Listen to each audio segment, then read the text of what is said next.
Salve, salve, Broncos Country do Brasil! Sejam muitíssimo bem-vindos a mais um vídeo aqui no canal do Broncos Brasil. Meu nome é Vitor Matheus e é sempre um prazer enorme estar falando com vocês sobre a NFL, sobre o Denver Broncos. E hoje estamos aqui para falar sobre a vitória sensacional do Denver Broncos no Monday Night Football da semana 10 contra o Buffalo Bills em Buffalo. Um jogo extremamente difícil, um jogo que muitos, inclusive eu, colocavam como um dos jogos mais difíceis da temporada e colocávamos até como uma possível derrota, mas o Denver Broncos não quis nem saber e foi lá e venceu. Não foi a vitória mais bonita, a vitória mais vistosa, mas foi uma vitória que dá muita moral pro time pro restante da temporada e a gente vai falar muito sobre isso, sobre o jogo, sobre como ele impacta na temporada do time. Mas antes de tudo, eu vou pedir para você que não é inscrito no nosso canal para dar uma força pra gente, dar uma moral, não custa nada. É um botãozinho que você aperta para se inscrever e outro que você aperta para deixar um like nesse vídeo e ajudar a gente muito na divulgação desse vídeo, na divulgação aqui do nosso trabalho. E eu tenho certeza que vocês não vão se arrepender de estarem inscritos aqui e acompanhar o melhor conteúdo de Denver Broncos no Brasil. Bora falar do jogo, que tem muita coisa legal pra gente falar. Tem algumas coisas ali, né, complicadas, uma parte negativa que a gente tem que comentar também, mas de forma geral foi uma atuação, mais uma atuação muito interessante do Denver Broncos, muito competitiva. O time tá jogando assim com uma intensidade muito grande e eu acho que esse é o ponto principal do time no momento. Eu acho que a gente tem que valorizar bem o que foi feito, né, nas últimas semanas, principalmente depois daquela vergonha histórica que eu, felizmente ou infelizmente, tive o prazer ou desprazer de estar presente contra os Dolphins lá em Miami, né?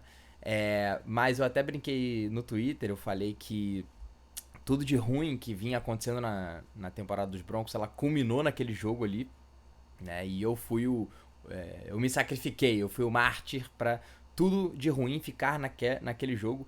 E depois daquele jogo as coisas melhoraram. Não melhorou de pronto, mas as coisas foram melhorando e agora a gente tem um time que está no momento numa ascendente muito interessante, tá? Então eu já vou começar falando sobre a unidade que mais surpreendeu a gente, que é a defesa, né? Como é que você sai de um time que toma 70 pontos para os Dolphins, que é um ataque muito bom, sim, claro, com certeza, mas é um absurdo você tomar 70 pontos num jogo da NFL e você sair disso para um time que em uma semana você toma só 9 pontos do Patrick Mahomes e do Kansas City Chiefs e 2 semanas depois, né, por conta da nossa bye week na semana passada nós não jogamos, 2 semanas depois você pega exatamente de onde você parou e você consegue 4 turnovers contra um time que é muito bom, principalmente jogando em casa, que é o Buffalo Bills. Não só isso, você consegue um turnover no primeiro snap do jogo. Na primeira jogada de scrimmage do jogo, os Broncos conseguiram um fumble, o Jaquan McMillan, cara, é incrível como os Broncos acertam quase toda a temporada em jogadores não draftados. O Jaquan McMillan, que tinha feito um jogo espetacular contra os Chiefs, começou muito bem contra os Bills, forçando o fumble e recuperando o fumble sofrido pelo James Cook. Então assim, a gente já começou o jogo com a energia lá em cima, né? Intensidade absurda, né? E a defesa dos Broncos mostrou naquele momento que ela não ia deixar de ser protagonista como foi protagonista contra os Chiefs. Infelizmente o ataque não conseguiu corresponder a 100%, né? Assim, fez os pontos ali, conseguiu converter descidas importantes quando precisou, mas não foi o ataque mais vistoso. Mas falando da defesa, cara, é realmente assim de tirar o chapéu o que o Vance Joseph fez após aquela derrota humilhante contra os Dolphins. É uma coisa que eu acho que eu, sinceramente, nunca vi na NFL, porque geralmente quando o time tá realmente mal, ele continua mal, porque tem toda a questão de draft, não tô falando que o time vai tancar de propósito, mas assim, a moral do time, principalmente quando toma uma porrada desse tipo, é difícil de conseguir se recuperar. E os Broncos não só recuperaram, como hoje, eu falo sem medo que, usando as 2 últimas semanas como parâmetro, tá? Não tô falando da temporada toda, mas as 2 últimas semanas, os Broncos estão jogando como uma defesa top 10 da NFL, de repente top 5. É uma das defesas mais dominantes e mais impactantes do jogo, tá? Como eu disse, a gente teve 4 turnovers, sendo 2 interceptações, tá? Uma que não foi culpa do Josh Allen, a outra foi 100% culpa dele, né? Uma interceptação do Justin Simmons e uma interceptação do Fabian Moreau, além de 2 fumbles. Um que eu já mencionei, do Jacob McMillan, e o outro recuperado pelo Alex Singleton. Além disso, a gente teve apenas 34 jardas do Stephon Diggs, que é com certeza um dos melhores wide receivers da NFL. Né? Essa dobradinha Josh Allen, Stephon Diggs costuma funcionar muito bem. E só que dessa vez o Stephon Diggs estava sendo coberto por ele. Patrick Surtain, simplesmente o melhor cornerback da NFL.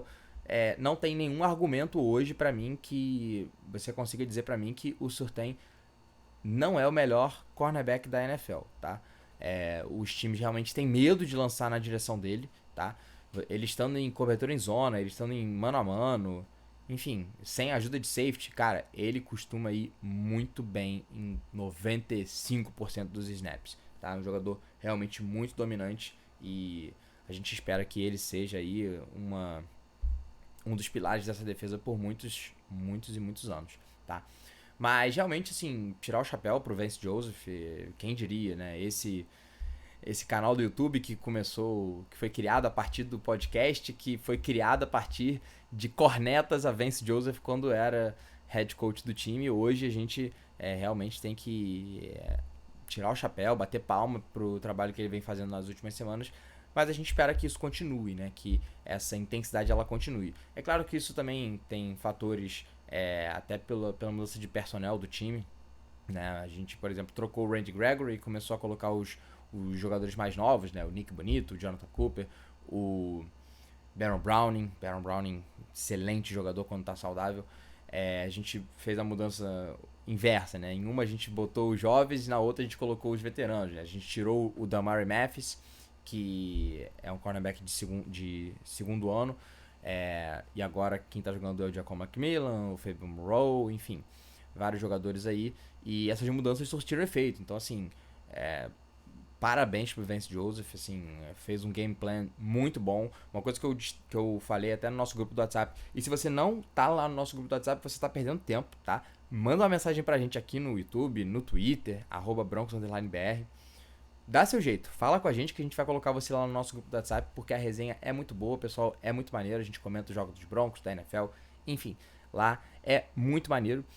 E eu comentei lá que uma coisa que eu particularmente não gosto muito é você mandar apenas 3 homens atrás do quarterback, né, ou conter o jogo corrido, né, que é o 3-man rush. Só que o Vance Joseph fez isso de forma diferente no jogo. Ele fez fronts que estavam ali parecendo que ia 4, 5 jogadores. E, na verdade, um desses 4 ou 5 jogadores, ele ficava como spy. Ele ficava como um vigia do quarterback. Porque o Josh Allen é um quarterback que corre muito bem com a bola. E você precisa ter um cara específico para ficar olhando ele. Então, assim, os Broncos conseguiram pressionar o Josh Allen com 3 ou com 4, tá? Não precisou de tantas blitz para conseguir pressionar ele em momentos chaves do jogo. E os Broncos conseguiram, na medida do possível, conter um pouco o jogo corrido. É claro que tiveram big plays ali com o James Cook, que é um bom running back, e o Latavius Murray, saudade dele, inclusive. Sabia que ia fazer touchdown contra a gente, porque a lei do ex é a única lei que funciona universalmente, né? Mas, enfim, de forma geral, o jogo espetacular da defesa, nota 10 de 10, e muito feliz com a atuação. Já do ataque a gente não tem tanta coisa assim pra falar bem, né? A gente pode falar, é claro, do jogo limpo, entre aspas, do Russell Wilson, né? Ele teve 24 passes acertados de 29, então assim, uma porcentagem de acertos muito alta. Mas ainda assim, a gente fica com aquela impressão de que o Russell Wilson tá com o freio de mão puxado, né? Eu até entendo que isso faça parte da cultura desse time, é um time que os americanos têm uma expressão que eles chamam de complementary football, né? Então, enquanto a sua defesa estiver jogando bem, você não tem por que ficar arriscando tanto, você não tem por que ficar indo pra big plays toda hora. Então, assim, enquanto a defesa estiver jogando nesse nível que está jogando, eu acho que vai ser muito difícil a gente ver jogadas muito arriscadas do Sean Payton. Eu acho que ele vai seguir ali naquele feijão com arroz, né? Vai inventar de vez em quando umas jogadas que, pô, quando ele inventa isso que é o problema. Todas as vezes que a gente fez o feijão com arroz, o ataque foi ok, não foi perfeito, mas foi ok. Quando a gente resolveu inventar, fazer end around, flick, qualquer jogada engraçadinha, deu merda, deu ruim. Então espero que o Sean Payton não faça mais isso. Ontem teve um end around ali pro Marvin Mims que perdeu umas 4 ou 5 jardas. Enfim.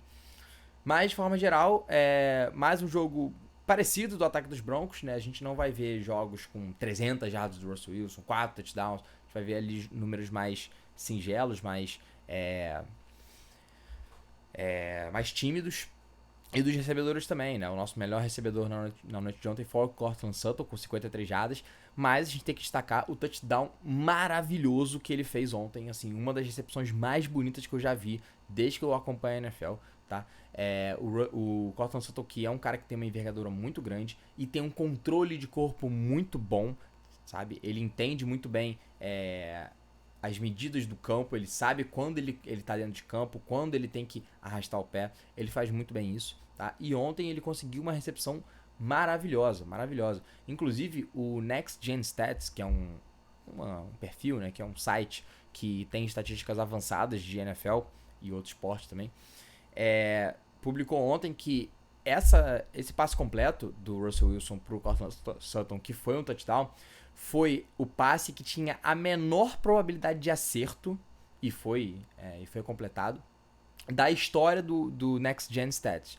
Foi algo em torno de 3%, ou seja, tinha 3% de chance, né, no momento que a bola sai da mão do Russell Wilson e a trajetória dela foi calculada, tinham 3% de chance do passe ser recepcionado e foi. Então, assim, realmente uma coisa muito maneira, muito histórica. E o curioso é que o anterior, o líder, né, o recorde anterior de menor porcentagem possível de acerto, também era do Russell Wilson, mas na época que ele jogava no Seattle Seahawks. Um touchdown também pro Tyler Lockett, né, então o Russell Wilson está se especializando aí nesses passes improváveis. Mas de forma geral, do ataque a gente pode falar que os running backs foram bem utilizados ali, tanto o Javonte Williams quanto o Samaje Perine no jogo aéreo, sabe? Muitos passes ali para running backs que conseguir jardas, conseguir é complicado, né? Que conseguem jardas extras após a recepção, após o contato. E o Javonte Williams aparentemente, realmente, vai ser o running back 1 desse time, né? Ele teve acho que em torno de 20 ou 21 carregadas para 79 jardas. É muito bom a gente ver esse retorno dele, né? A gente não esperava que ele fosse voltar tão bem quanto ele estava na temporada passada e na temporada de calor dele, mas aparentemente ele está bem e vai seguir bem.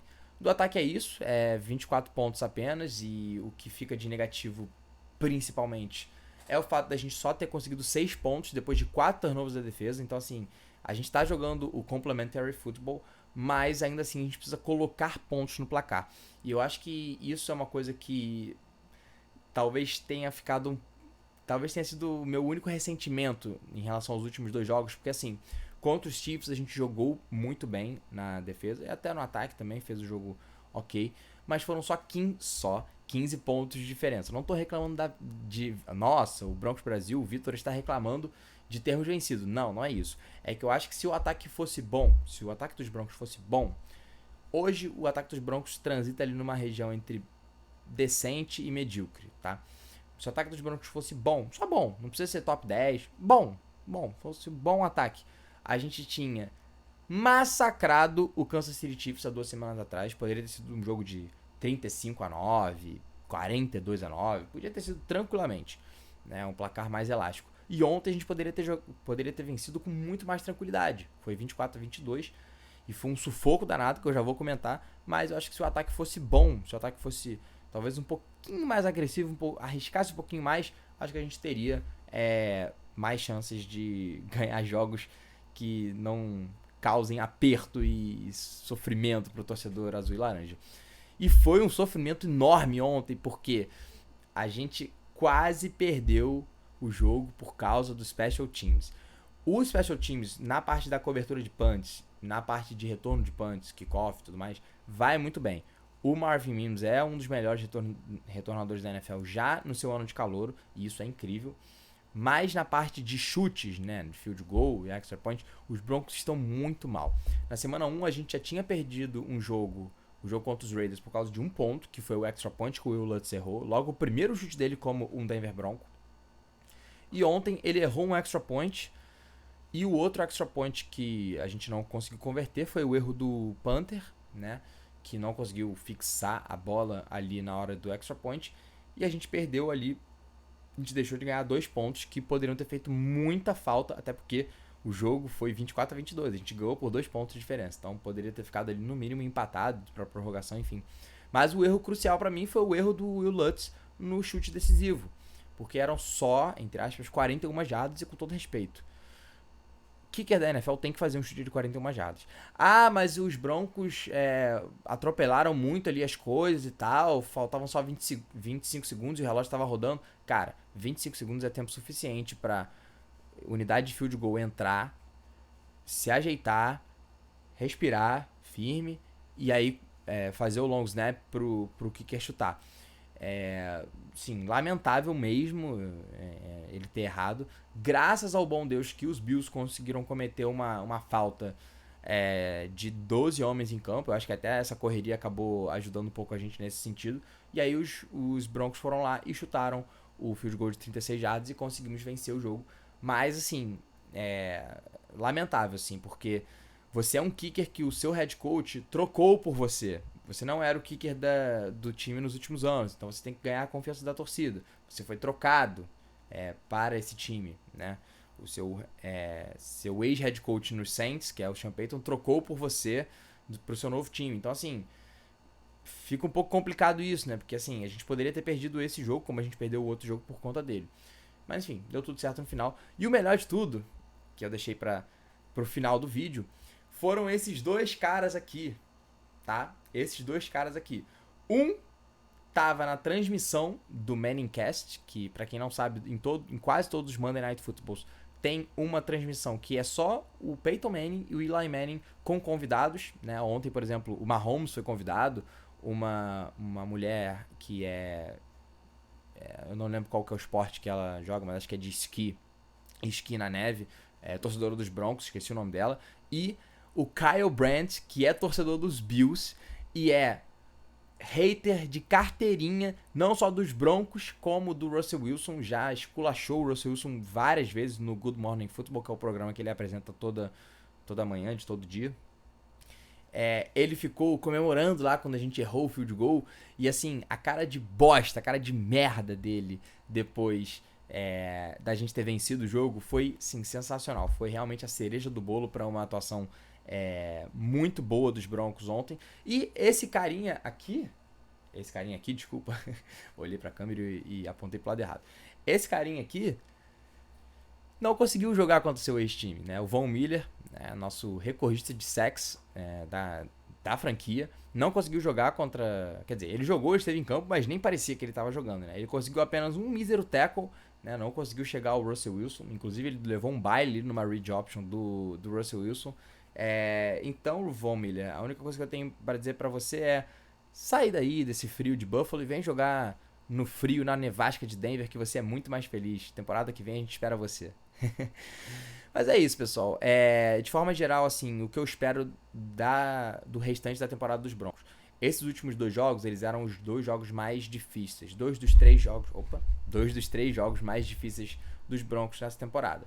O outro seria o jogo contra os Chiefs no Arrowhead, num Thursday Night Football, semana curta. Realmente muito difícil da gente ganhar. E a gente fez jogo duro. Mas enfim. Daqui pra frente, a gente joga contra times que são bons, sim. A gente enfrenta, por exemplo, semana que vem, no Sunday Night Football, o Minnesota Vikings, que perdeu seu quarterback titular, o Kirk Cousins, para a temporada, mas trocou pelo Joshua Dobbs, que ganhou 2 jogos, um como titular e outro entrando durante o jogo, tá? Pode ser que tenhamos a volta do Justin Jefferson, então esse confronto de Justin Jefferson e Patrick Surtain vai ser muito bom, possivelmente o melhor wide receiver da liga contra o melhor cornerback da liga. Tô ansioso para ver isso, caso ele jogue. Depois a gente joga contra os Browns em casa. É um jogo contra uma defesa muito forte. Eu acho que nesse momento é a melhor defesa da liga, tá? Mas um ataque meia boca, um ataque que não engrena e tudo mais. Mas é um jogo que a gente tem a obrigação moral de vencer o Deshaun Watson. Não preciso nem dizer porquê, tá? E ali a gente vai ter outros jogos difíceis. A gente vai ter um jogo contra os Texans, que tem, pra mim, uma das melhores, de repente a melhor temporada até o momento, de um quarterback calouro, que é o CJ Stroud, está jogando realmente muita bola. A gente vai jogar contra os Lions, que tem um ataque muito interessante. A gente joga 2 vezes contra os Chargers, que confronto divisional é sempre bem difícil. E a gente joga contra os Raiders e os Patriots, que são sempre pedras no nosso sapato, né? Os Patriots, nem tanto, tem uma certa freguesia aí, principalmente na época de Tom Brady. Mas os Raiders vai ser o nosso último jogo da temporada, então pode ser que defina a nossa vida, seja para playoffs, enfim. Então, assim, cara, sendo bem sincero, assim, eu tô bastante empolgado com o restante da temporada dos Broncos. Não só pela ascendente gigante da defesa, mas eu acho que esse ataque ele vai conseguir pegar no tranco em alguns momentos ali. Eu acho que o Champeta vai ter que realmente soltar o freio de mão em alguns jogos. Não tô falando aqui que a gente vai ter jogos assim contínuos, seguidos de 40 ou mais pontos, enfim, não acho. Até acho que a gente tem potencial para isso, tá? Mas eu acho que se a gente continuar jogando desse formato, né, esse complementary football, e o time continuar nessa intensidade, nesse brio, nessa garra, cara, vai ser um time que, no mínimo, vai ser muito difícil de ganhar. E eu acho que no final das contas é isso que o torcedor quer, sabe? A gente quer ver, sim, vitórias, temporadas vitoriosas, a gente quer ir pros playoffs, a gente quer voltar ao Super Bowl o quanto antes, mas eu acho que tudo tem que passar por uma mudança de mentalidade. E eu acho que aquele jogo contra os Dolphins, e eu vou sempre lembrar isso. Eu espero que aquilo ali tenha sido uma mudança de chave pro time. E eu estava lá presente. Inclusive, eu posso colocar aqui no card o vídeo da minha reação depois desse jogo. Que eu desabafei lá, falei muitas coisas que eu acho que, de certa forma, mudaram de lá pra cá. Mas eu acho que se o time continuar nessa pegada, não vou dizer que a gente vai para os playoffs, mas eu acho que a gente vai chegar ali na penúltima, na última semana da temporada, com chances de ir para os playoffs. Então, assim, vai ser uma reviravolta realmente muito interessante da temporada do Denver Broncos. E a gente vai estar aqui para acompanhar, para cobrir e para comentar com vocês. Então, já sabe, você que não é inscrito no nosso canal, que gostou desse vídeo, dá uma chance pra gente, se inscreve aqui embaixo, um botãozinho para se inscrever e outro para deixar um like e ajudar a gente. Vou ficando por aqui, pessoal. A gente pode, de repente, marcar mais um encontro nessa semana. Vou ver se eu consigo gravar um vídeo ou fazer uma live. Eu tinha até pensado em fazer uma live de expectativa pro Sunday Night Football, mas eu acabei de me lembrar que eu vou estar no show da namorada do Travis Kelce no domingo. Então, a Taylor Swift, pra quem não sabe, vai ser aqui no Rio de Janeiro. Então, enfim, vou chegar em casa já no final do jogo. Espero que chegue para dar sorte pro time e a gente vença, né? Mas, enfim, é isso. A gente vai se falando. Com certeza estaremos de volta na semana que vem para poder comentar um pouquinho sobre o resultado do jogo contra os Vikings. Espero que seja uma vitória. Estou prevendo uma vitória. E é isso. Vamos ficando por aqui. Go Broncos! Let's ride! E até a próxima, pessoal. Valeu!